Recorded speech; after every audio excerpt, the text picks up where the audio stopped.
प्रेम से बोले सदगुरुदेव जी महाराज की जय। परम पिता परमेश्वरी की जय। आनंद कंद लीलाधारी प्रभु सदानंद जी मनमोहन भगवान की जय। परम प्रभु की है ये वाणी, परम प्रभु की है ये वाणी। जल्दी ही सतयुग आएगा, सत्पुरुषों का राज बनेगा, पापी नहीं बच पाएगा। ओ पापियों कान खोल कर सुन लो, पापियों कान खोल कर सुन लो, पाप छोड़ कर धर्म पकड़ लो, तभी तू रहने पाएगा, सत्पुरुषों का राज बनेगा, पापी नहीं बच पाएगा। गरीब है तो रोटी कपड़ा मकान पर जीवन बेच रहे हैं, अमीर है तो साधन और सम्मान पर जीवन बेच रहे हैं। तब भी आपकी आवश्यकता के अनुसार जब पूर्ति नहीं हो रही है तो साइड मार रहे हैं, पाप को कर्म भी करना शुरू कर दिए। जो जहां है वही साइड मार रहा है, वहीं से जो ही हाथ लगे वही साइड मार रहा है। कर्मचारी अधिकारी है वो साइड मार घूसे मार रहा है, घूस मार ले रहा है। वो है जनसेवक, सरकारी हर कर्मचारी अधिकारी मुख्य सचिव तक जनसेवक है, लेकिन सब लोग स्वामी बने हुए हैं, सब स्वामी बने हुए हैं। आपकी सुविधा से कोई मतलब नहीं, आपकी सुविधा से कोई मतलब नहीं, आपकी सहूलियत से कोई मतलब नहीं। यदि लेना भी चाहते हैं तो कुछ आगे बढ़ाइए, कुछ आगे बढ़ाइए। इतना रुपया मिल रहा है, कुछ कमीशन बढ़ाइए ना आगे। लो, लोन आपका, देनदारी आपकी होगी।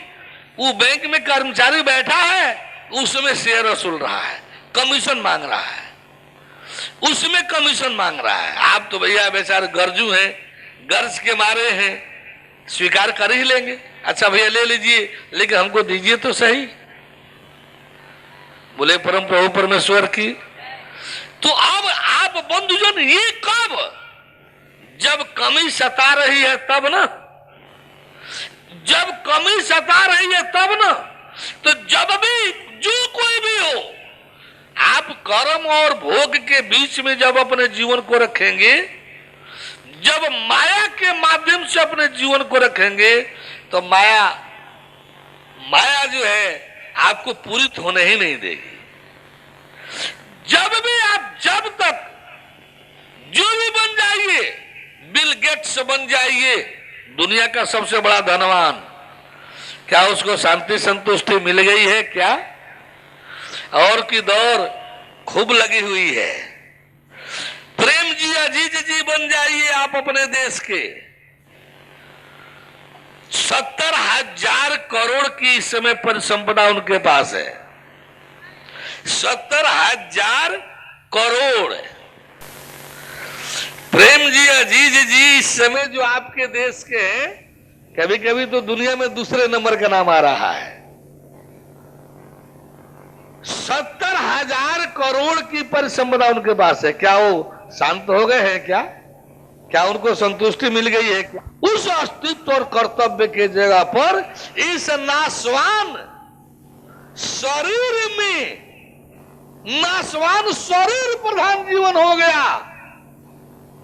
नाशवान शरीर प्रधान आपने अपने जीवन को बना लिया और कर्तव्य को भी शरीर में जोड़ दिया, कर्तव्य को भी अपने शरीर में ही जोड़ दिया। और बस ये हमारा कर्तव्य है, ये हमारी जिम्मेदारियां हैं। ये कर्तव्य और जिम्मेदारी के दो पार्ट के बीच में पिसा रहे हैं चक्के में। क्या कहा कबीर ने? जग की यह रीति देख के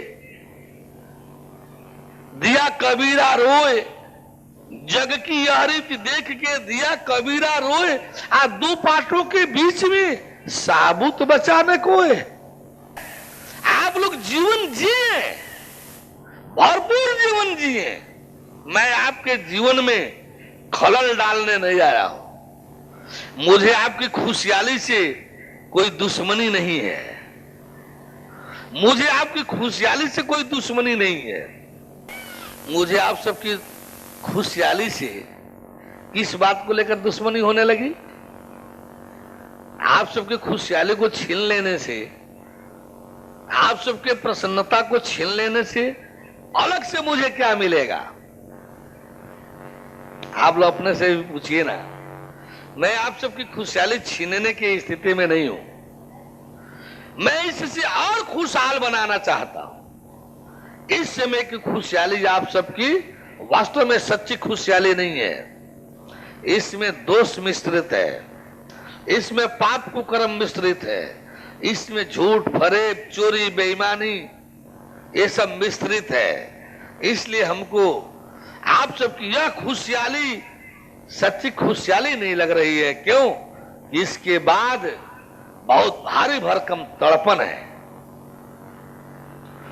इसके बाद भारी भरकम तड़पन है। निसंदेह जब लुटेरा डाकू लुटेरा जब कहीं लूटपाट करते हैं, सब लड़कियों को लूट लिए, धन लूटी रहे हैं, जंगल में ऐशो आराम कर रहे हैं, उनको लग ही नहीं रहा है कि हमारे इस ऐशो आराम के पीछे, हमारे इस ऐशो आराम के पीछे कितना भारी तड़पन है, कितना भारी तड़पन है। इनकाउंटर भी हुआ तो तड़प तड़प करके मरेंगे। यदि पुलिस के हाथ पड़ गए, पुलिस के हाथ पड़ गए तो वर्षों का भोगा हुआ सुख, जो लूटपाट के माध्यम से शराब कबाब में जो सुख भोग रहे थे, पुलिस अच्छी तरह से समझा देती है कि उनका वो सुख सुख नहीं था, वो तड़पन मिश्रित था। आप बंधुजन का सुख प्रसन्नता, ये सुख और प्रसन्नता नहीं है। हम लोग को दिखलाई दे रहा है कि ये तड़पन मिश्रित है। आप यदि पहले थोड़ा संभल जाए, यदि पहले संभल जाए और आप केवल अपना क्षेत्र बदल दें, केवल अपने जीवन का क्षेत्र बदल दें, कर्म और भोग जिसका चालन माया के द्वारा हो रहा है, जिसमें झूठ फरेब चोरी बेईमानी छल कपट लूटपाट रहना ही रहना है, आप चाह करके भी बच बचा नहीं सकते। चाह करके भी आप बच बचा नहीं सकते। इसलिए हमारा कहना है कि आप जीवन जिए तो सच्चे सुख में जिए। आपका सुख और आपकी प्रसन्नता सच्चे जीवन की हो,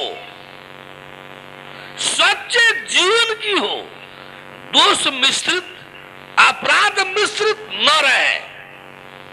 आपका जीवन, आपकी खुशहाली, आपकी प्रसन्नता सच्चे जीवन की हो, दोष अपराध मिश्रित न रहे। और ये कहां होगा, ये कहां रहेगा? धर्म और मोक्ष।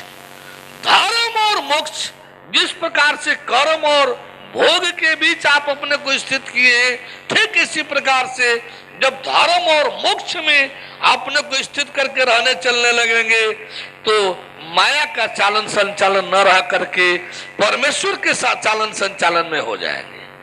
और जब परमेश्वर के चालन संचालन में हो जाएंगे तो हमको लग रहा है कहीं कोई कमी नहीं, कहीं कोई कमी नहीं, कहीं किसी प्रकार के दुख कष्ट परेशानी झूठ फरेब चोरी बेईमानी की आवश्यकता नहीं। एक बार नहीं, बार बार कह रहा हूं और कहता ही रहूंगा। आप उस पंडित के तरह से मत बनिए। जो पार्वती पंडित आज दिन में जो हुआ, पार्वती पंडित प्रयास करते रहे और पंडित जी थोड़ा थोड़ा थोड़ा करते करते पंडित से घोड़ा हो गए, और फिर थोड़े थोड़े में घोड़े से कुत्ता हुए, फिर थोड़े थोड़े में कुत्ता से नवदान के पिलुआ हो गए। ऐसा नहीं होना चाहिए। आपको जानिए, समझिए, ये धोखाधड़ी करके आपके जीवन का जो हम परिवर्तन करना चाहते हैं, एक बात अपने से सोचिए ना, ईमान सच्चाई का जीवन और झूठ चोरी बेईमानी छल कपट का जीवन, दोनों जीवन में अंतर नहीं होगा ना।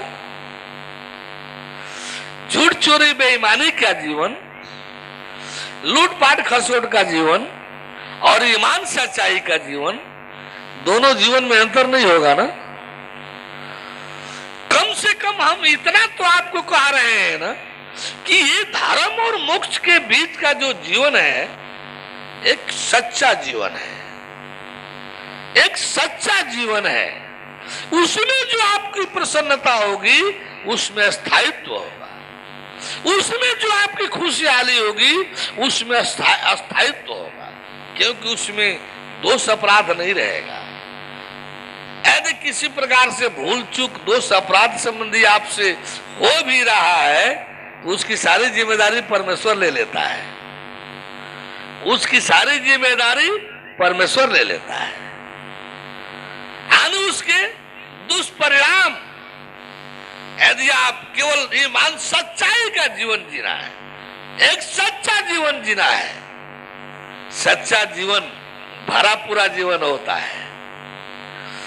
हम भरा पूरा जीवन होता है। हम आपको चिंतन मुक्त बनाना चाहते हैं, चिंता मुक्त, चिंता मुक्त। फिर कह रहा हूं, चीता जो है ना, चीता जो है ना मुर्दा को जलाती है, चीता जो है ना मुर्दा जलाती है, लेकिन चिंता जो है ना जिंदा को जलाती है। चिंता मुर्दा जलाने नहीं जाती है, चिंता जो है ना जिंदे को जलाती है, जिंदे को। और चिंता मुक्त जीवन, कमी मुक्त जीवन, दोष मुक्त जीवन आपको मिलेगा तो धर्म और मोक्ष के बीच में मिलेगा, धर्म और मोक्ष के बीच में मिलेगा। क्या हर्ज है? जीवन जीना ही है, जीवन जीना ही है। तो हम एक सच्चा जीवन जीने के लिए, एक भरा पूरा जीवन भी जीने के लिए, हम धर्म और मोक्ष के बीच ही यदि अपना जीवन कर दें, धर्म और मोक्ष के बीच ही यदि अपना जीवन कर दें, तो इसमें हर्ज क्या है? सारी जिम्मेदारी परमेश्वर ले लेगा। अब रही चीज है कि धर्म और मोक्ष के बीच में दो चीजें हैं, अर्थ और काम है, अर्थ और काम है। केवल उस विधान में रहते हुए हम भरा पूरा उसमें, जैसे आप धर्म और मोक्ष में कैसे स्थित होंगे, परलोक प्रधान जीवन आपका हो जाएगा। जिस तरह से आपको इधर शरीर परिवार संसार दिखलाई दे रहा है, जिस प्रकार से आपको इधर शरीर परिवार संसार दिखाई दे रहा है, ठीक इसी प्रकार से आपको जीव ईश्वर परमेश्वर दिखाई देने लगेगा। आपका जीवन जो शरीर प्रधान होकर के परिवार संसार में लुढ़का है, जो अपने आप में नाशवान है, जो अपने आप में अस्तित्वहीन है, ये आपका जीवन जीव प्रधान होकर के ईश्वर परमेश्वर की प्रधानता में रहना चलना शुरू कर देगा। और वास्तव में आपको मानव शरीर जीव की सहायता के लिए मिला था, न कि शरीर प्रधान जीव के लिए। आप स्वयं सोचिए ना, शरीर को जीव की प्रधानता में रहना चाहिए या जीव को शरीर की प्रधानता में? शरीर के सारे संबंध, शरीर के सारे दुख सुख, शरीर की सारी मान्यताएं, शरीर का सारा अस्तित्व जीव पर आधारित है। जीव छोड़ दे तो शरीर माने क्या? कुछ नहीं, सड़गल करके, नष्ट होकर के बर्बाद हो जाए, खत्म हो जाएगी। न भी फूंक ताप कोई करे तब भी सड़गल करके समाप्त हो जाएगी। जीव है तो ये पानी भी प्रकृति का साथ दे रहा है, जीव है तो ये हवा भी श्वास बनकर के साथ दे रहा है, जीव है तो ये सारी प्राकृतिक व्यवस्था और सारे जन सब सहायता में लगे हैं। अभी जीव छोड़ देना तो कोई सहायता करने वाला नहीं मिलेगा, कोई सहायता करने वाला नहीं मिलेगा।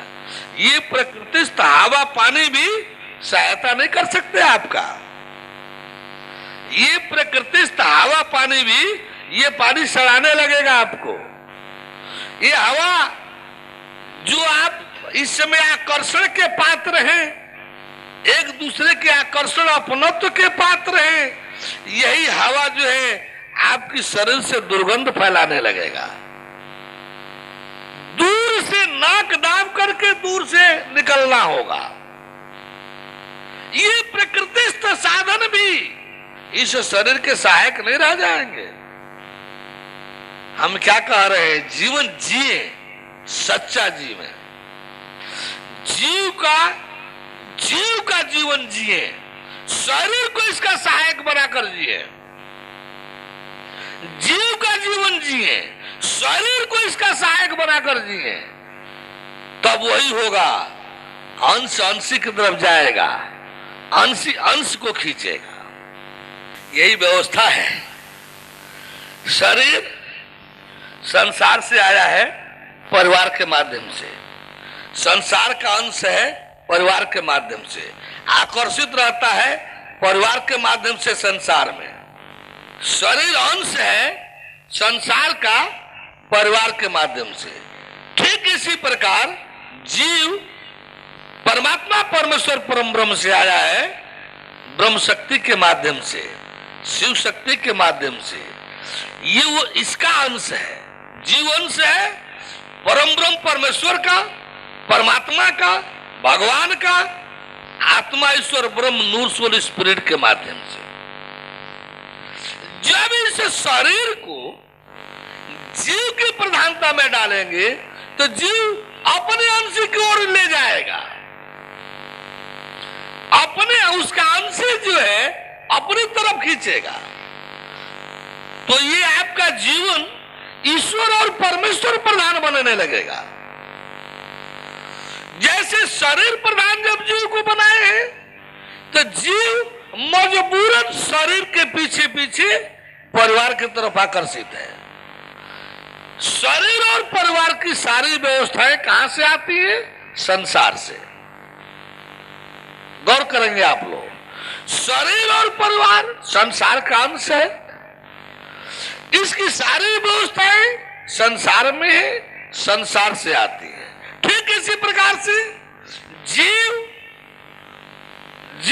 और आत्मा ईश्वर ब्रह्म शिव शक्ति, इन दोनों की सारी, ये दोनों अंश है परमात्मा परमेश्वर परम ब्रह्म के।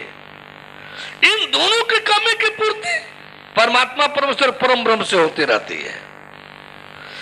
जब आप शरीर प्रधान बन करके चल रहे हैं, खिंचा रहे हैं परिवार की ओर, संसार की ओर, अरे जब आप जीव प्रधान अपने को देखने लगेंगे और जीव प्रधान होने रहने का जब अभ्यास करने लगेंगे तो आप खिंचाएंगे आत्मा ईश्वर ब्रह्म शिव शक्ति की तरफ। और जब आत्मा ईश्वर ब्रह्म शिव शक्ति की तरफ खिंचाएंगे तो दिखलाई देगा कि जीव और आत्मा ईश्वर ब्रह्म शिव शक्ति की सारी व्यवस्थाएं परमात्मा परमेश्वर परम ब्रह्म से आ रही हैं। तो आप उसके बिना रह ही नहीं पाएंगे। तो आप जो है परमात्मा परमेश्वर परम ब्रह्म में से युक्त भी हो जाएंगे, जीवन भी और ईश्वर परमेश्वर भी। जब आप ईश्वर परमेश्वर के हो जाएंगे तो वे अविनाशी और अमर हैं। देखिए वेद मंथन हुआ ना, जब चारों वेद का मंथन हुआ ना, एक सूत्र निकला, क्या? ऋते ज्ञानान्न मुक्ति। ऋते ज्ञानान्न मुक्ति, ज्ञान के बिना किसी भी जीव को मुक्ति नहीं मिलेगी। ज्ञान के बिना किसी भी जीव को मोक्ष नहीं मिलेगा। अब सवाल आया, ज्ञान माने क्या? ज्ञान तो एक सूत्रवत शब्द हो गया, ज्ञान माने क्या? प्रश्न आया कि ज्ञान माने क्या? ये तो बड़ा गूढ़ शब्द हो गया, ज्ञान। जब इसके विषय में काफी मंथन हुआ तो फिर तीन सूत्र निकला, तीन सूत्र निकला। क्योंकि हमारा आप सभी का जीवन तीन भागों में विभाजित है। हमारा आप सभी का जीवन तीन भागों में विभाजित है, कर्म, योग और ज्ञान। कर्म, योग और ज्ञान, इन तीनों के लिए तीन सूत्र आया। तीनों के अभीष्ट रूप में तीन सूत्र आया। क्या? असदो मां सदगमय, तमसो मां ज्योतिर्गमय, मृत्युर्मा अमृतम गमय। आप कर्म का अभिष्ट क्या है? आप जब कर्म और भोग के बीच रह रहे हैं, जब कर्म और भोग में रहना है तो इसका अभिष्ट क्या है? असत्य को भी जानिए, सत्य को भी जानिए। असत्य को भी जानिए, सत्य को भी जानिए। असत्य को आप, असत्य को छोड़िए, असदो मां, असत्य की ओर मत जाइए। यदि जा रहे हैं तो वापस होइए, सदगमय, सत्य की ओर चलिए। असदो मां, असत्य की ओर मत जाइए। यदि है भी तो छोड़िए, वापस होइए, सदगमय, सत्य की ओर चलिए। जब ये स्थिति आएगी असत्य असत्य जानने की, असत्य छोड़ करके सत्य चलने की, सत्य की ओर, तो यही तो धर्म और मोक्ष हो जाएगा। असत्य को जब जानेंगे और सत्य को जब जानेंगे, असत्य को छोड़ करके जब सत्य की ओर चलने की बात आएगी तो फिर कर्म और भोग रह कहां जाएगा? वो तो असत्य है। कर्म, भोग, माया तीनों तो असत्य के क्षेत्र वाले हैं। सत्य की तरफ जब चलने लगेंगे तो यही तो धर्म और मोक्ष के बीच का जीवन होगा। ये कर्म का अभिष्ट बनाया।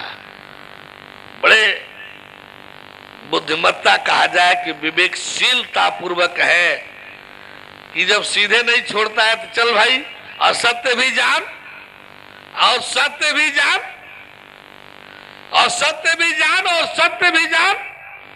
असत्य को छोड़ो, असत्य की ओर नहीं, सत्य की ओर चलो। असदो मां सदगमय। पहला सूत्र, हमको जीवन जो जी रहे हैं इस संसार में, तो इस पर यदि ख्याल नहीं रखेंगे तो फिर तो आपका जीवन भटक जाएगा। असत्य के में जब जीवन जीने लगेंगे तो असत्य की मंजिल क्या है? असत्य का मार्ग है पतन, मंजिल है विनाश। असत्य का मार्ग है पतन, मंजिल है विनाश। सत्य का मार्ग है उत्थान कल्याण, मंजिल है अमरत्व मोक्ष। सत्य का मार्ग है उत्थान कल्याण, मंजिल क्या है? मोक्ष, अमृत, मुक्ति, अमृत। दूसरा सूत्र क्या आया? ये संसार और शरीर के बीच के जीवन का ये अभिष्ट है। दूसरा सूत्र क्या आया? तमसो मां, तमसो मां, मोह अंधकार को भी जानिए जो तमस है, और दिव्य ज्योत को भी जानिए, दिव्य तेज को भी जानिए। मोह अंधकार को भी जानिए और दिव्य तेज को भी जानिए। देखिए, मोह अंधकार से अपने को रोकिए, तमसो मां, ये ममता मोह रूपी अंधकार की तरफ मत बढ़िए, फंस जाएंगे, लुढ़क जाएंगे, मार्ग नहीं दिखाई देगा, खाई में चले जाएंगे, टीला से टकरा करके नष्ट हो जाएंगे। परम प्रभु की है ये वाणी, परम प्रभु की है ये वाणी, जल्दी ही सतयुग आएगा, सतगुरु